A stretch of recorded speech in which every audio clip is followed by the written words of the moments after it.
Okay guys, welcome back to Traderscale Success Story. Today we're joined again by Zak Kempster-Down, who is back in the hot seat for episode number 2. So today we're going to jump deeper into his journey and see where he's at now. It's always good to have people back on the show, guys, obviously showing that consistency. So we're happy that Zak is returning, and he's turned out to be one of our most consistent traders now. So I did have a feeling he'd be back on, so I'm glad he's back on. So without further ado, how are you doing, mate? Yeah. I'm really good. Happy with how everything's going Yeah. at the moment. Obviously, I think my last withdrawal was the biggest one I ever had. Oh, brilliant! That's good. So you were last time you were about 5,000, something like that. And I think you'd had maybe one or two payouts, but you were looking to. We were doing we were touching on like what are your goals and stuff like that. So you were like, right, I just want to get some consistent payouts and then go from there. So now you've had another one, which is your biggest one. So we'll get into that in a minute. So how did you feel when you received your second invitation to join the podcast today? It's just a relief, I think. Like it's just shows to like myself and anyone who's in the trading industry that you can make it work if you do stick to a plan. And results are showing now after a good couple of years. So Yeah, brilliant, mate. So for the viewers who don't know you, obviously some people might be watching this for the first time. Tell us a bit about yourself, where you're from, and how old are you, for example? So I'm from Chester, England. I'm 21 years old. I'm currently semi-professional footballer, and also kind of want to do trading on the side type of thing. How long have you been trading, bud? Overall, 3 or 4 years, but the last year and a half, 2 years is where I've kind of properly given it a go. Yeah, nice. So before we get into how much you've been paid and how you're doing and stuff like that, so was there any defining moment in this 4-year period, 3-4 years, where you thought trading could be more than just a hobby? I think since I don't know, you watch all these people online, and I think a lot of them do put on like a false reality. So obviously it's hard to kind of think everyone must be making money in trading, but I think as soon as you've made your first small amount, and then it's up to you how large you can scale it up to. So I think after you've made that first initial, however much it is, like then depends, you can achieve anything. I think so as well. Once you know that it actually works and you can do it, you get a bit more confidence and you're like, right, well, if I can do it that one time, then I can keep, it's just consistency now, which is quite hard, but you're starting to show that. So, how much have you been paid out then total with us so far? And what was your last payout exactly? Last payout which I received a couple of days ago was just over $11,000. So you're about 16,000, is it? I'm around 16, I think now. Yeah. Oh wow, that's great. Brilliant. So 16,000 total, wonderful stuff. And that's you've probably got. I remember talking to you about your goals, and you said you just wanted to get a couple of smallish ones. So you've already gone past what you thought you were going to achieve. So how do you feel about that? I don't think it's actually hit. I've kind of not taken a step back and like analysed how much of an achievement actually is. Which I think I do need to do, because I could quite easily just get caught up in it. So I think it's just, like I've told like my family and like my girlfriend and stuff, everyone's like buzzing. It's amazing. So well done, mate. That's absolutely fantastic stuff. So like I said, $16,000, mate, in a couple of, you've been like 6 months with us or something, 5 months. That's mental. That's really good, bro, honestly. Like, and you're only 21 as well, which is crazy. So absolutely fantastic on that. So how are you finding Traderscale and things like the dashboard and stuff so far? I mean, I can't fault it. It's by far the best platform I've used, from just the dashboard layout, how easy it is to navigate around, and those like the payouts is as quick as I've ever had. Brilliant, mate. Brilliant. Smooth. Yeah, we're super happy to hear that. Obviously, I do ask that question a lot, like how's it going? But we've never, like I said, we never have any complaints. It's always the same, you know. The only people that do complain, which is like 1 in 100, will be someone that's like literally not traded with the rules. So we can't do anything about that. We had a guy like this week. Like he's already been paid out of us, but we just had to deduct some because he'd been scalping and he's not doing it correctly. He's doing it's not good trading practice. We still give him money anyway, and he's like, you know, this is that. I'm like, mate, like you can't just not follow the rules and then expect to get paid out. Like, you know what I mean? Like if you break the rules, I think you had one rejected. You had one rejected, but you were like, oh, fair enough, because I didn't follow it correctly. But now you followed it, you got $16,000. It just, you know what I mean? It's very straightforward. Like you just follow the rules and you get it. It's like it's simple. But yeah, like I said, you didn't chuck your toys out the pram, you just dug deep, and then yeah. Brilliant stuff, mate. Well done. Awesome stuff. So, talk to us about, you know, comparisons with other prop firms. You know, you said you were with maybe 1 or 2 others as well, because I think everyone has a couple that they go to. You know, what are the key differences, do you think, about Traderscale? I think the support system that Traderscale have is really good, and also that the price of the challenges, like they're very competitive. Yeah. So you're not paying an extraordinate amount of money for a challenge. Like they're a very competitive price, and it's a prop firm that pay out. And a lot of these companies out there will charge lower challenges, but they don't get. They can't back it up. They talk a lot, but they can't back it up. Yeah, I always see these ones like get funded for $8 or like popping up on thing. I'm like, yeah, sure, yeah, that works definitely. You know, like you're definitely going to be able to pay people out with that. Like it doesn't work. Anyway, so was there any changes you've made to your strategy since you know, like receiving your next payout? Or did you just maintain the same focus, same discipline, and just like continue on with it? Maintained the same. Really, just took an extra few trades. Yeah. That's about it. When I first got the payout the first time, I was like, right, I've hit the consistency rule, which is like the main thing to Yes. get the payout. I was like, I'm going to stop here and wait till payout day. Whereas this time I did a few extra days, so that's why it was a bit. Yeah, I just thought, why not? I'm in profit. Might as well just hit it up. Yeah, might as well run it up. If you see something good as well, like if you see a nice setup, it's like, well, I can't not take that, even though I've got a payout coming. It's like, kind of have to take that. That's good.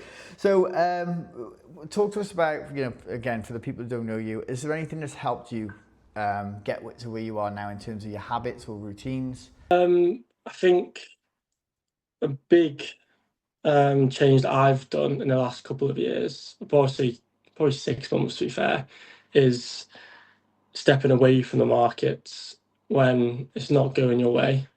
I think it's quite easy to like get on like you're like fighting the market type of situation. It's like trying to make money back where it's just not on type of thing.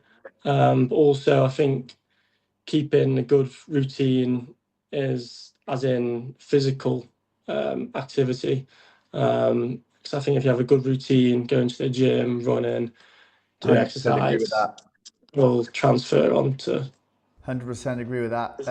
I think that gym for me personally, it doesn't matter what you do, but for me personally, if I don't go to the gym, my whole life just like I can't focus on anything. I need to have that, but then it's like, you know, I look at it like this: if you can't stay disciplined in trading, there's probably no discipline anywhere else. Whereas like if you've got discipline to go to the gym 4 or 5 times a week and follow your routine, follow your diet plan or whatever to get fit, that personally works for me. As soon as I started hitting the gym like 2-3 years ago and just doing it like, you know, consistently, I noticed other aspects of my life start to develop and get better. You know what I mean? Whereas like when I didn't go to the gym, it was all right. Just like I maybe even with trading as well, I couldn't. I wouldn't stick to my plan of like, okay, well, I've lost 5 in a row now, so the chances are I'm going to win the next one. Does not work like that, you know. But it's just ill discipline. So I think you raised a good point there. The routine is super important, especially for someone that's like beginning. If you can stick to that, you can stick to prop firm rules. You stick to your gym rules, you stick to that. It applies to everything in life, I think. So is there any particular trade in your last like 3 years that you thought that was your best trade, that you thought, whoa, that was a smacker, you know, and that changed the game for you? Trying to think now. I wouldn't say early on, but when I first started, I started off with like £200-300 live accounts, Yeah. like making a couple quid here, couple quid there type thing. Yeah. But as soon as I've went on to, I think the first funded I ever had was, I think I got a 50k account, and those £2 wins can turn into £200 wins, Yeah. doing the exact same thing. Yeah. So I think as soon as I transferred from Broker. a really low broker account to Prop firm. not actually using my money, using a prop firm account, I think that's the switch where it was like, right, so capital is important in this. Oh mate, 100%. If you don't have capital, like you could be one of the best traders in the UK or in Europe, and if you don't have the capital, you're never gonna make, like if you got, say you had like 4 or 5 grand, right? Which not even a lot of people have 4 or 5 grand to just like disposable, right? You know, but like say you had 4 or 5 grand, you put it in a broker, and then you want to make like maybe if you want to make £1,000 a month, like just to be like decent, or 500 quid a month, you're going to need to make 10% each month, every single month, not just like 1 month and then next month is 2%, 3%, which is absolutely sensational still. Like if you look at banks, they only make 5% a year. So like, you know, like, so anything above that is really, really great. But like you're going to have to over leverage, but as soon as you've got the capital, you can tone it down to let's make 2% a month, you know? So yeah, I think you hit the nail on the head there. Prop firms are super important for people that haven't got access to like 100 grand. I mean, not a lot of people in the UK have got that money, especially right now. So, okay, so how do you approach risk management? And let's talk about risk management. How important do you think it is, and how do you approach it with your trading? I think it's probably the most important, to be honest. I'm not gonna lie, I've been there, like when you're first starting, if I just risked a bit more, I would have made it. So the next trade, you risk more, and then it's just like you blow your account, like it's nothing. Whereas now, with the setup I have, before every single trade, I'll set up whatever currency pair I'm using. There's like loads of apps on like Safari or whatever. I put the pips and stop loss I'm using, and it calculates and how much I want to risk of the account balance, and it figures out for me. So it varies each trade. I use baby pips as well. Just the risk management calculator. You just type it in. So I used to do it by like kind of by by in my head, which would be like almost there. It would be roughly, but then sometimes it would be like, oh, okay, I lost 500 on that one, or 550 on that one. It should have been 500. Then the next one I win like a 2-1 would be like 900. So and I would have lost like 450. So then I started just like fine tuning that a little bit, going on baby pips, and I'm like, right, now it's exact. So because some pairs are weird, like gold is weird, for example. I could never work out gold. I would just be like, oh, I guess that's about 1%, but it was never right as well. I don't know why it is. Gold is really weird. NAS is a little bit weird as well. And then there's another one, which is a Forex pair. It's like, I want to say like pound and Swiss franc or something. It's just super strange. Like it's not like pips. You don't work it out like that. It's strange. It's just it's always like wrong. So I just started doing that, and I think that's important as well, mate. So like I said, recommend using a calculator. Yeah, because I mean you could do it in your head, but it takes like 5 minutes or whatever. But then like if the trade's there, you need it to be like right away, right? So yeah, I think that's definitely a good point there made by Zak, guys. The risk calculator is super important, and you don't need to be a genius to work it out. You just need to type it in on the computer. It's really straightforward. So yeah, brilliant stuff. So let's talk about milestones and stuff. I think, what would you say in terms of how much you've achieved so far about it? Like how How much would you say you've achieved so far in the short space of time with Traderscale? I think I've exceeded my expectations, to be honest. I went into it obviously open-minded. Got recommended the prop firm by a friend, and he was like, "Check out this prop firm," and I was like, "Okay." So obviously I've tried you out, and I can't ask for anything better, to be honest. Like this is the most I've ever been paid out from a prop firm. So yeah. Brilliant stuff, mate. Brilliant. Tell us about the moment you hit the big payout. How did it feel? Just surreal. As soon as I think it took about, I think I calculated, I think it was about 57 hours, I think it took to hit my bank or something stupid like that. So, yeah, it's just incredible. Sick. Yeah, nothing can really put you in a bad mood after you get a big payout like that. It's like sick, isn't it? It's like, wow, that was a good one. So did you have a plan with the payout? What do you intend to use it for? Are you just trying to build some capital? You go on a holiday? What do you like? You know, some people, for example, I just talked to a couple of people, like, and they're like, I'm gonna go on holiday. It's like, that sounds great. But some people are like, I'm gonna put it away, do the house up. You know, what are you planning to do with it? So obviously I'm still only 21, so I've not got like any proper bills to pay at the moment, type of thing. Yeah. So to be fair, I've already put majority of this one into just like a savings account, just keep it away. Don't want to see it, type of thing. And then went to Trafford Centre yesterday. Yeah. Treated myself for a bit. Yeah, why not? Why not? And That's a belter up there, Trafford Centre, isn't it? It's in Manchester, right? Oh, mate, it's so good. I went there once. It's like Disneyland, man. It was sick. It was so good.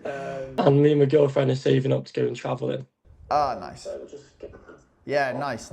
I would definitely recommend traveling when you're younger. I did that. That was really, really good. Good times.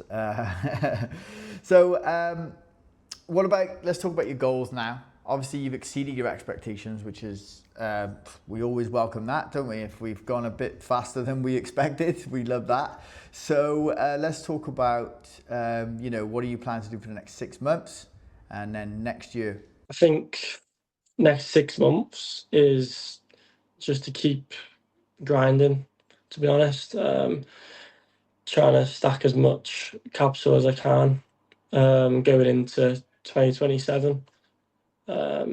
And I think longer term, it's can I make enough consistently to make it like a full-time job? That would be ideal, wouldn't it? Like I said, there's no pressure on that as well. You know, you're only young as well. And I feel that even like now, it always helps to actually have a job as well as that.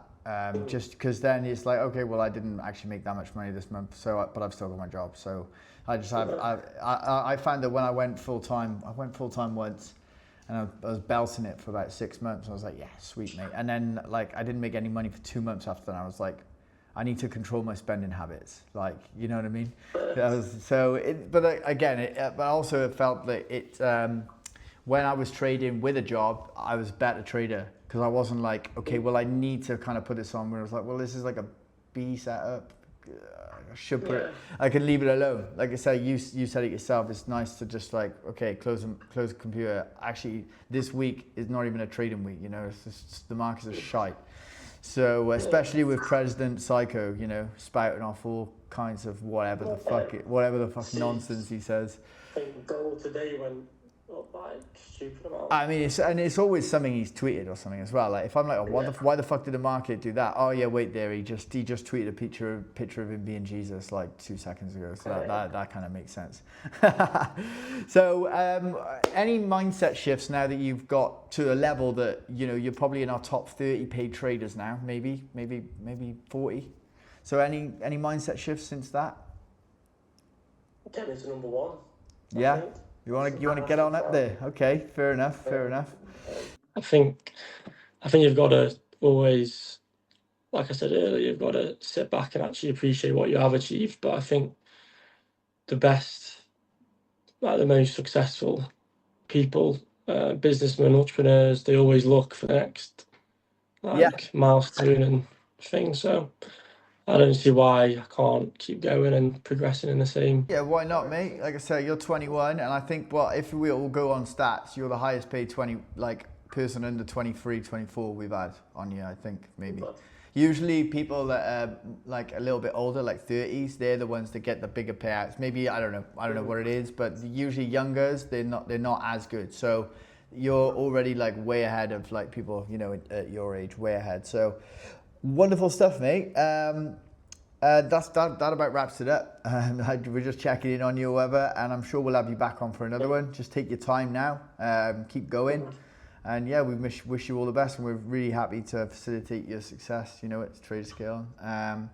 Like I said, and thanks for coming back on. Also, that definitely helps. Definitely helps us because, like I said, sometimes people just like they get 20 grand from us and then they just don't want to say hello or show the face. It's like, okay, I don't know if they're running from the tax man or something. I don't know, man. but anyway, every trader's journey is unique, guys. So this was Zak. He's back on for episode 2, obviously. And yeah, it just shows that he's only 21. The path to success is possible if you dedicated, you have a routine, like Zak says, and you're willing to close the laptop when the markets are not like quite there, and you don't need to fight with it. So if you enjoyed this interview, obviously hit like and subscribe, drop a comment of what part of the interview you liked and might have resonated with you.